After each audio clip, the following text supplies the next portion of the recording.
Maldini beim Freistoß. Oh, Handspiel weg.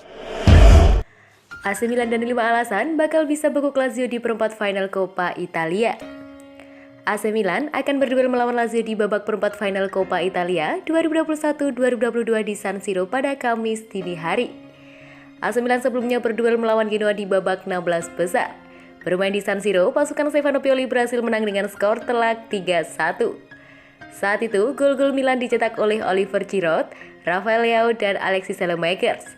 Sementara itu, gol belasan Genoa dicetak oleh Leo Skiri Ostigard.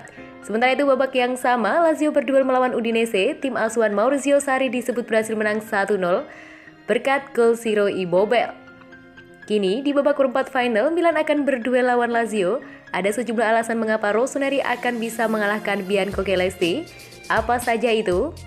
Yang pertama, AC Milan sedang pede. Skuad AC Milan kini sedang diselimuti rasa percaya diri yang tinggi. Hal ini tak lepas dari kemenangan yang baru saja mereka dapat dari Inter Milan pada pentas Serie A 2021-2022. Di laga derby della Madonnina itu, Inter berhasil mereka sikat dengan skor 1-2 sebagai catatan Nerazzurri bertindak sebagai tuan rumah di laga tersebut. Milan pun membuktikan mereka punya mental yang kuat. Sebab mereka tertinggal lebih dahulu melalui gol Ivan Perisic, Rossoneri akhirnya berhasil membalikan skor berkat 2 gol Oliver Giroud. Kemenangan ini sangat berarti bagi Milan, sebab selain Inter merupakan tim yang sangat kuat, hasil tersebut membuat jarak mereka dengan Nerazzurri di puncak klasemen makin menipis. Yang kedua, Oliver Giroud sedang on fire. AC Milan tak akan bisa memainkan Zlatan Ibrahimovic sebab cedera lagi. Jadi, kini Oliver Giroud yang mendapatkan jatah bermain sebagai starter. Pria Prancis tersebut langsung membayar tuntas kepercayaan Milan. Ia mencetak 2 gol sekaligus bagi Milan saat melawan Inter Milan. 2 gol itu membuat Rossoneri menaklukkan Inter. Dengan 2 gol tersebut, Giroud kini sudah berhasil mengemas 3 gol dari 5 laga terakhirnya bersama AC Milan. Selanjutnya masih ada Theo Hernandez. Salah satu kekuatan AC Milan pada serangan dari sisi kirinya, utamanya serbuan dari sang fullback Theo Hernandez. Ia sebelumnya ikut bermain melawan Inter Milan, namun jelang laga berakhir dia di kartu merah oleh wasit. Artinya, ia harus absen di laga berikutnya.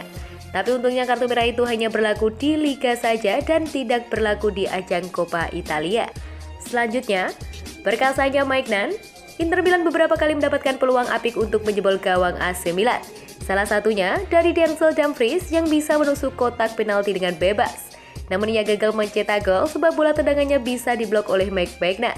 Bisa dikatakan kemenangan Milan atas Inter saat itu juga tak lepas dari aksi brilian kiper asal Prancis itu.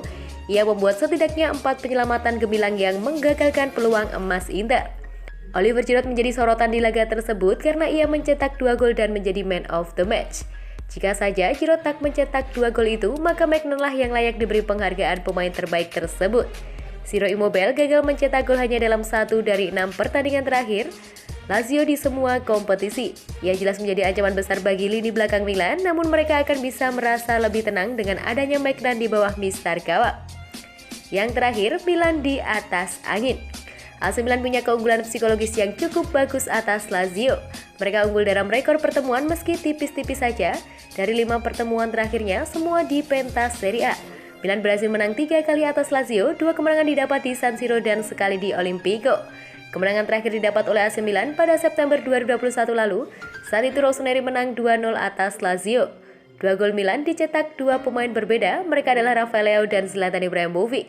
AC Milan juga punya keunggulan atas Lazio di pentas Coppa Italia. Dari 20 pertemuan, Rossoneri menang 9 kali atas Bianco Celesti, sementara Lazio 8 kali. Ibrahimovic bakal kembali absen saat Milan hadapi Lazio. Rossoneri berhasil menundukkan Inter dalam derby della Madonnina akhir pekan kemarin tanpa kehadiran Ibrahimovic. Inflamasi pada tendon asil tampaknya tak kunjung mereda dan kini ia juga diperkirakan bakal melewatkan laga kontra Bianco Celesti. Meski Milan kini telah kembali dalam perburuan Scudetto berkat kemenangan atas Nerazzurri yang kini hanya unggul 1 poin dari mereka, pasukan Stefano Pioli juga akan melakoni pertandingan penting di Coppa Italia. Trofi yang berpeluang mereka angkat musim ini sekaligus menjadi gelar pertama yang dipersembahkan mantan bos Fiorentina kepada klub. Persiapan untuk menghadapi Lazio pada babak perempat final telah dimulai sejak awal pekan ini, dan selama periode tersebut, legenda Swedia belum berlatih bersama rekan-rekan satu timnya dan lebih banyak beraktivitas di gym mengingat inflamasi pada hasilnya yang belum menghilang. Situasi tersebut membuat kecil kemungkinan striker 40 tahun tersebut bakal diturunkan saat Rossoneri menjamu Bianco Celeste di San Siro, sehingga Oliver Giroud diperkirakan akan kembali mengisi posisi penyerang tengah. Meskipun Ante Rebic tampaknya bakal dapat kembali merumput setelah absen dalam beberapa pertandingan terakhir akibat cedera. Selain dua opsi tersebut, absennya Ibrahimovic mungkin akan membuka peluang bagi rekrutan baru. Marco Lazetic untuk mencatat debutnya bersama Milan mengingat Giroud tentunya tidak bisa dimainkan selama 90 menit penuh pada setiap laga dan Rebic juga baru pulih dari cedera.